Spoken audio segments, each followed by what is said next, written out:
Bilateral cleft lip ഏത് വയസ്സിൽ ചെയ്യണം? Welcome to new face.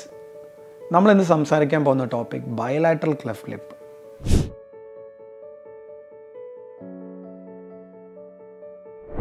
രണ്ട് സൈഡിലുള്ള മുച്ചിറിയെക്കുറിച്ചാണ്. ഈ രണ്ട് സൈഡിലുള്ള മുച്ചിറി എല്ലാവർക്കും പല സെൻറ്ററിലും പല പ്രോട്ടോകോൾസാണ്. കാരണം അതൊരു ഇച്ചിരി ഡിഫിക്കൽട്ട് കേസാണ് ഡീൽ ചെയ്യാൻ. കാര്യം ഈ ബയലാറ്ററൽ ക്ലെഫ്റ്റ് ലിപ്പ് നടുക്ക് നിൽക്കുന്ന ഒരു പീസുണ്ട്, അത് വളരെ മുന്നോട്ടിരിക്കും, അതുകൊണ്ട് ക്ലോസ് ചെയ്യാൻ വളരെ ഡിഫിക്കൽട്ടായിരിക്കും.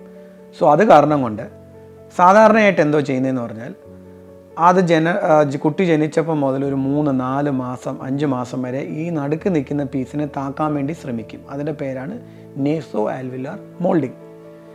അത് വിജയകരമായിരിക്കാം. പക്ഷേ എന്തോ പ്രശ്നം എന്ന് പറഞ്ഞാൽ നമ്മൾ ടൈം ഒത്തിരി ഡിലേ വരുവാണ്. സോ അതുകൊണ്ടാണ് നമ്മുടെ ഇവിടെ ഒരു ലേറ്റസ്റ്റ് ടെക്നിക്ക് നമ്മൾ തന്നെ ഉണ്ടാക്കി. ആ ടെക്നിക്കിൽ single shot correction of bilateral cleft lip എന്ന് പറയും. എന്ന് പറഞ്ഞാൽ ഒരു സിറ്റിങ്ങിൽ തന്നെ ലിപ്പ്, നോസ്, ആ പൊങ്ങിയിരിക്കുന്ന ഭാഗം നമ്മൾ കറക്റ്റ് ചെയ്യുകയാണ്. സോ ഈ സിംഗിൾ ഷോട്ട് ബയലാറ്ററൽ ക്ലെഫ്റ്റ് ലിപ്പിൻ്റെ അഡ്വാൻറ്റേജ് എന്ന് പറഞ്ഞാൽ ടൈം ഡിലേ ഇല്ല. ഒരു സർജറി കൊണ്ട് ഈ കുട്ടിയുടെ ഈ 3 ഏരിയാസും നമുക്ക് പരിഹരിക്കപ്പെടും.